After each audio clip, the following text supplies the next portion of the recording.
Salut, bienvenue dans cette nouvelle vidéo Zoom Saga sur les mystères de l'Arispem de Lucie Pirapajo. Pour ceux qui ne connaissent pas ce concept de vidéo sur ma chaîne, ce que je fais c'est que je consacre du coup une vidéo à une trilogie. En général c'est des trilogies et en général c'est du fantasy fantastique.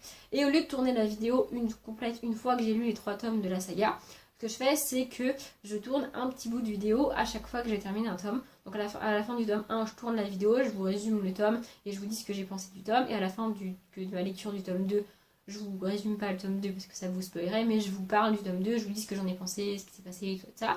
Et pareil pour le tome 3.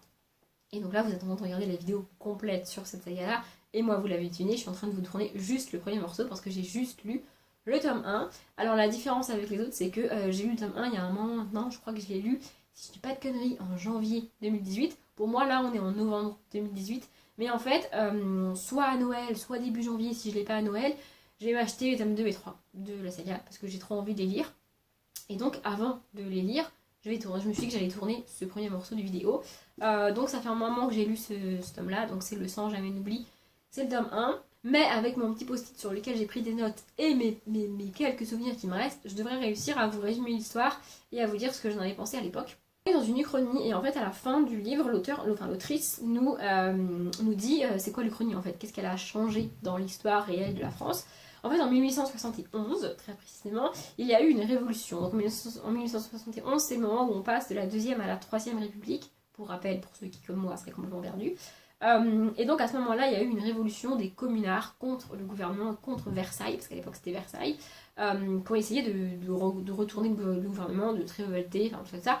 Sauf que dans la réalité, ça n'a absolument pas marché. Les communards ont été écrasés dans le sang, enfin ça a été une orgie totale, et la révolution n'a absolument pas marché. Mais dans le livre, en fait, les communards ont gagné. Et donc le point de départ du livre, c'est que les communards ont gagné et que donc Paris est devenu l'Arispem, une cité-État qui est autogérée et où en fait c'est l'inverse. Maintenant, plus t'es riche et plus t'es mal vu, et plus t'es pauvre, mieux c'est. C'est un peu le principe de la base, la partie basse de la société qui a gagné, et donc maintenant il vaut mieux être pauvre que riche. Voilà. Et donc nous on va suivre Liberté, Carmine et Nathanaël. Donc on est dans une uchronie steampunk. Liberté s'occupe des automates de la ville parce qu'en fait pour faire la publicité dans la ville, il y a plein d'automates qui sont chargés de faire de la pub. En gros, c'est leur fonction. Et elle est chargée de les réparer. Voilà, c'est son métier, c'est comme ça. On a Carmine qui est apprenti boucher. C'est comme ça, voilà. Et on a Nathanaël qui est un orphelin et qui espère pouvoir enfin quitter l'orphelinat. Mais c'est un petit peu compliqué tout ça. Et au milieu de tout ça, on a, comme le titre l'indique, une magie du sang qui va petit à petit se révéler à ces 3 personnages-là, parce qu'on les suit pas tous les 3 en parallèle sans raison. Leur point commun, c'est cette magie-là qui va se révéler à eux, et on va essayer de comprendre, et eux-mêmes vont essayer de comprendre c'est quoi ce délire. Surtout que, d'après mes vagues souvenirs, c'est mal vu, cette magie-là, et c'est pas très cool de la voir. Donc voilà, ils vont essayer de se démerder avec tout ça, et de voir c'est quoi ce délire. C'est une ambiance que j'ai adoré, l'ambiance de steampunk, avec les mécanismes, les automates et tout, c'est vraiment cool. Et pourtant, j'ai toujours pas eu la suite, parce que j'avais décidé, c'est comme ça, j'avais décidé pour soutenir l'autrice que j'achèterais les livres suivants neufs. Et depuis le début de l'année, mes finances ne m'ont pas permise, donc j'ai patiemment attendu. Et maintenant que j'ai commencé à travailler début octobre, mes finances le permettent, donc je vais acheter les tomes 2 et 3 et je vais les lire. Et j'ai très très très très très hâte de les lire. En plus, il y a des illustrations à chaque début de chapitre. Et voilà, ça se lit très vite, c'est écrit très espacé. Je suis en train de chercher, il y a des illustrations à chaque début de chapitre. Voilà, c'est aéré, c'est espacé, ça se lit très très vite. Et voilà, j'ai très très très très hâte de lire la suite. D'après ce que j'ai compris, les tomes 2 et 3 sont plus gros que le tome 1, ce qui est plutôt cool. Voilà. Et du coup, je vais dire la musique maintenant, parce que sinon je risque d'oublier dans les autres morceaux de vidéo. Donc j'écoute Yellow Light de Harry Hudson, et sans surprise, j'adore cette musique. Bref, sur ce, moi je vais aller sur autre chose, et puis je finirai par lire le tome 2, et à vous je vous en parle tout de suite. Du coup, j'ai lu le tome 2, donc Les Jeux du siècle, de Lucie Pirapajo, toujours chez Gallimard Jeunesse, toujours, même si je ne dis d'habitude jamais les maisons d'édition. Je peux pas vous résumer ce livre-là, évidemment, parce que ça vous spoilerait tout, et ce serait dommage, mais j'ai adoré, adoré, adoré. On retrouve nos 3 personnages principaux, il y a d'autres personnages qui viennent se rajouter. J'ai compris avec ce tome-là pourquoi l'Arispem, hein. Je pense que la majorité des gens l'a compris avec le tome 1, mais moi j'ai compris qu'en lisant ce tome 2, pourquoi Larry Spem, hein, c'est comme ça, faut pas chercher, la meuf est débile. J'ai vraiment beaucoup aimé. Ce que j'adore dans cette saga, et c'est plus visible je trouve dans le tome 2 que dans le tome 1, même si je vous l'ai déjà dit dans mon bilan 2018, du coup, ce que j'adore c'est que les personnages sont travaillés, ils sont pas lisses, il n'y a pas les gentils d'un côté, les méchants de l'autre, qui sont tous, à un moment donné, ils se posent tous une question de est-ce que je peux faire ça, est-ce que je dois faire ça, dans quel camp je suis, est-ce que je suis méchant, est-ce que je suis gentil, est-ce que c'est bien ce que je fais ou pas. Ils font chacun des trucs positifs et des trucs négatifs, ils ont chacun une part de lumière, de noir en eux, si vous voulez schématiser comme ça. Et j'adore, vraiment, j'ai adoré ce tome 2. J'ai qu'une hâte, c'est de lire le tome 3. Mais j'essaye de me retenir en fait, parce qu'une fois que je l'aurai lu, bah, ce sera fini, il n'y en aura plus. Et je crois pas qu'elle ait écrit autre chose, l'autrice. Donc du coup, j'ai vraiment plus rien à lire d'elle. Et ça va me rendre triste en fait.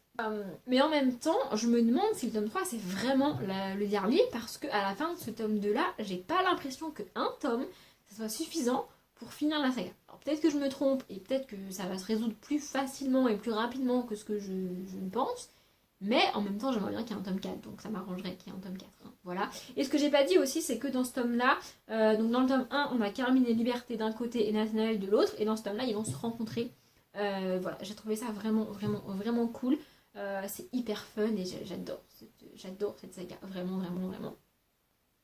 Du coup, je vais, même si j'en ai pas trop envie présentement, aller lire le tome 3 et je vous en parle tout de suite.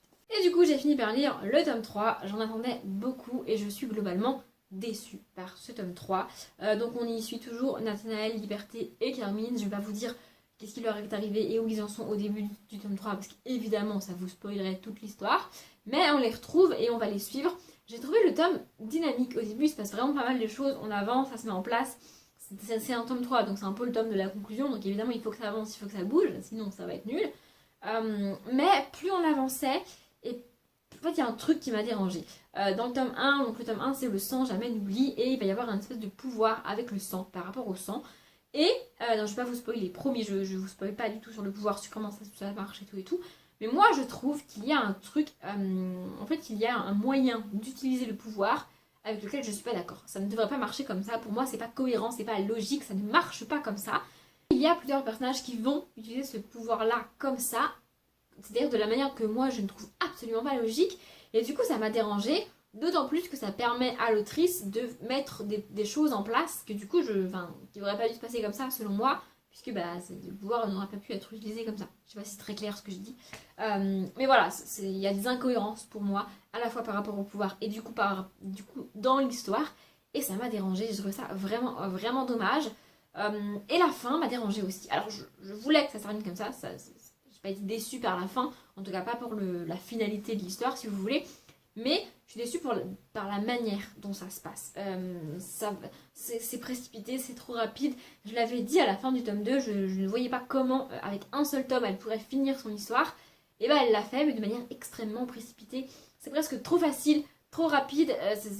Ça m'a vraiment perturbée. Genre le grand méchant de l'histoire, il est pas si méchant que ça au final, il est pas si difficile que ça à battre. Et j'ai trouvé ça vraiment dommage.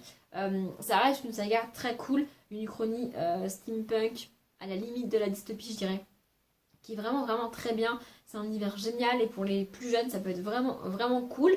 Encore qu'il y a 2-3 scènes qui font quand même assez flipper, je pense, pour les plus jeunes. Mais c'est un livre ça reste une saga que j'ai beaucoup aimé, ça reste une saga que je conseille, même si pour moi il y a mieux. Voilà, je pensais qu'elle finirait dans mes sagas préférées, au même titre que l'héritage de Christopher Paolini, au même titre que les chroniques lunaires de Marissa Meyer. Mais c'est pas le cas. Voilà, il y a mieux, mais c'est une bonne saga. Et du coup, ma vidéo est terminée. J'espère qu'elle vous a plu. Si vous n'avez pas lu cette saga, vraiment, je vous encourage à la lire, même si moi, j'ai personnellement été déçue par le tome 3. Je vous avoue qu'avant de lire le tome 3, j'ai pas été voir les avis des gens et des autres booktubeurs dessus parce que je voulais pas être spoilée et je voulais pas être influencée. Maintenant, je vais aller le faire.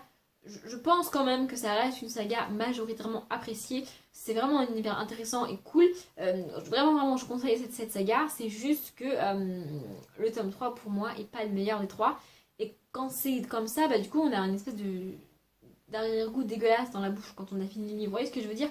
Comme le tome 3 est pas le meilleur de la saga, on a préféré le début. Donc du coup, c'est moyen pour finir une saga. Bref, je m'arrête là. Comme d'habitude, je vous souhaite une bonne journée, un bon après-midi, un bon appétit ou une bonne nuit. Et je vous dis à bientôt.